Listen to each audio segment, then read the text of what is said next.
Beed citizen live update. आज अंबाजोगाई तालुक्यात शरदचंद्र पवार गट, शिवसेना ठाकरे गट व मराठा सेवा संघ यांच्या नेतृत्वाखाली सुरू असलेल्या अन्नत्याग उपोषण आंदोलनाला आज अधिक तीव्र वळण मिळाले।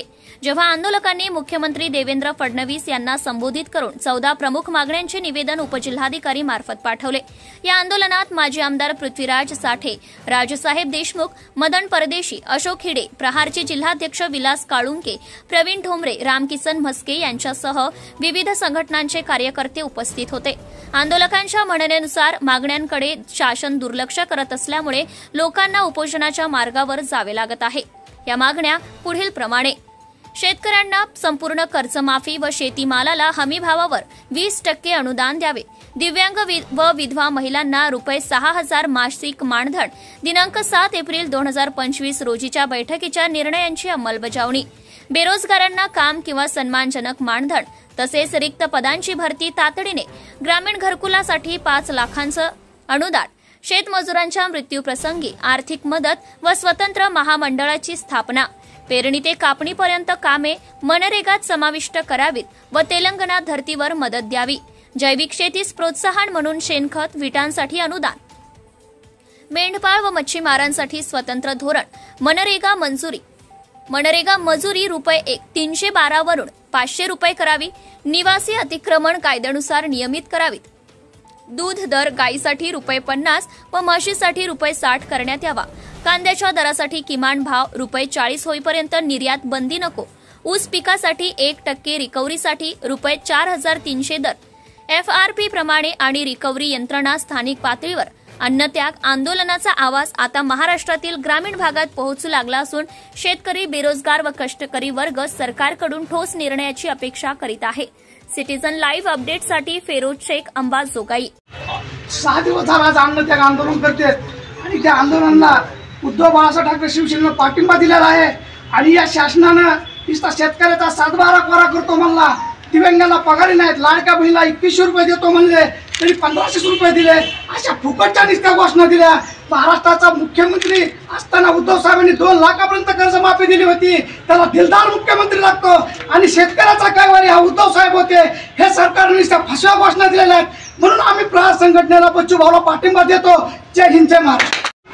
खऱ्या अर्थानं शेतकरी तर सोडून द्या, ज्या समाजातला अतिशय दीन दुबळा वर्ग आहे, जो वर्ग आहे या ठिकाणी आपण जे पाहतात की काठी घेऊन हे सगळे लंगडे, पांगडे, आंधळे, खुले सर्व या दिव्यांगांना सुद्धा आज महाराष्ट्राची चिंता व्यक्त म्हणजे चिंता करावी लागायली की महाराष्ट्र कुठल्या दिशेने चाललाय, हे सरकार कोणचं आहे। हे सरकार म्हणजे बोगस यंत्रणेवरचं, बोगस मतावरचं, EVMचं सरकार आहे। या ठिकाणी त्याच्यामुळं हे अतिशय बोगस सरकार असल्यामुळं कुठल्याही विषयाची अंमलबजावणी नाही, कुठल्याही विषयाचा काही कुणाचा पागपोस नाही, कुणाचा माणसात माणूस नाही।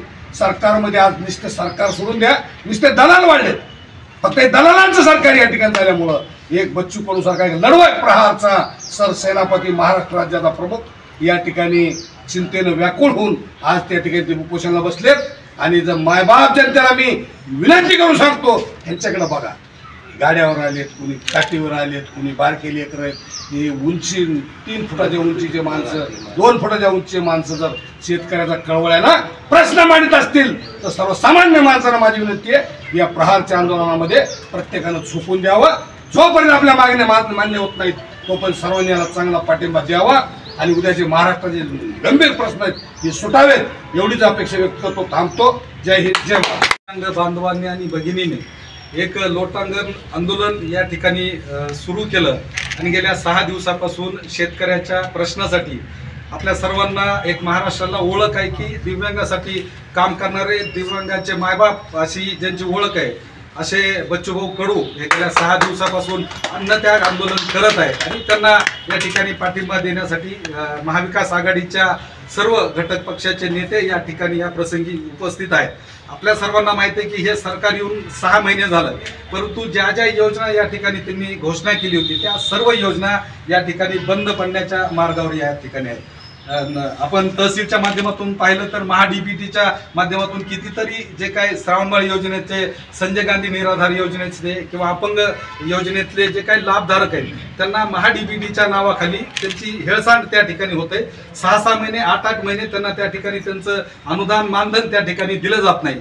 आणि बच्चूभाऊ ज्या विषय घेऊन या ठिकाणी अन्नत्याग आंदोलनासाठी बसलेले की शेतकरी या ठिकाणी अडचणीत आहे. आपण पाहतो की निसर्गाचा असमतोल असल्यामुळं या ठिकाणी कधी पाऊस जास्त पडतो, कधी कमी पडतो. अशा परिस्थितीमध्ये शेतकऱ्यांची अनेक वर्षापासूनची मागणी होती की या ठिकाणी शेतकऱ्यांचा सातबारा कोरा झाला पाहिजे.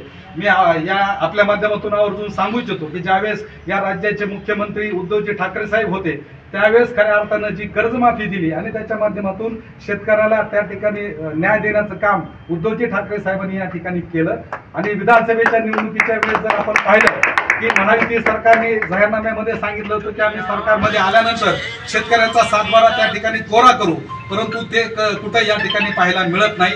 उलट त्यांचं ज्या योजना आहेत लाडक्या बहिणीच्या माध्यमातून जर आपण पाहिलं तर लाखो महिलांचे अनुदान या ठिकाणी त्यांनी बंद केलेले. म्हणजे फक्त घोषणा करायच्या आणि अंमलबजावणी शून्य त्या ठिकाणी करायचे. कितीतरी शिवभोजन सारखी योजना असेल किंवा या ठिकाणी श्रावणबाळ, संजय गांधी निराधार, अपंग किंवा शेतकऱ्याला दिल्या जाणाऱ्या ज्या काही योजना आहेत, MREJच्या माध्यमातून वैयक्तिक लाभाच्या ज्या काही विहिरी दिल्या जातात त्या विहिरीचं आंदोलन, त्या विहिरीचं अनुदान गेल्या 1-1-1.5 वर्षापासून त्या ठिकाणी शेतकऱ्याच्या खात्यावर पडलेले नाही. त्यामुळं अतिशय जनता या ठिकाणी त्रस्त आहे. शेतकरी असतील, सर्वसामान्य माणसं असतील किंवा मजूर वर्ग असतील, माता भगिनी असतील, या प्रशासनाला, या शासनाला सर्व त्रस्त झालेले आहेत. कारण कुठलीच योजना या ठिकाणी प्रभावीपणे त्यांच्या माध्यमातून या ठिकाणी राबवली जात नाही. तरुण जर पाहिला तर या ठिकाणी हताश झालेले, त्यांच्या हाताला काम नाही, नोकरीची संधी त्यांच्या समोर कुठलीच नाही, उद्योगधंद्यासाठी त्या ठिकाणी कर्जाच्या संदर्भातली कुठली ठोस भूमिका नाही. अशा विविध अडचणीत सापडलेल्या जनतेला त्या ठिकाणी न्याय मिळाला पाहिजे. याच्यासाठी अन्नत्याग आंदोलन या ठिकाणी या राज्याचे जे प्रमुख आहेत बच्चूभाऊ कडू, जे प्रहार संघटनेच्या माध्यमातून अपंगाच्या अश्रू पुसण्याचं काम त्या ठिकाणी करत असतात. आणि अशा गेल्या 6 दिवसापासून अन्नत्याग ते आंदोलन करत आहे. खरोखरच या जनतेतील सर्वसामान्य लोकांनी त्यांच्या पाठीमागं खंबीरपणे उभा राहिलं पाहिजे आणि शेतकऱ्याला न्याय मिळवून देण्यासाठी प्रहार संघटनेचे जे अपंग व्यक्ती आहेत, माता भगिनी आहेत, त्यांना न्याय मिळवून देण्यासाठीचे जे आंदोलन आहे, राज्यभरातील सर्व जनतेला मी विनंती करतो की आपण त्यांच्या पाठीमागं हा लढा उभा केला पाहिजे आणि आपले प्रश्न शासनाने दखल घेऊन तात्काळ ते सोडवले पाहिजे अशी अपेक्षा आपल्या माध्यमातून या ठिकाणी करतो. जय हिंद, जय राष्ट्रवादी, जय Bharat. Subscribe now and press the bell icon. Never miss an update.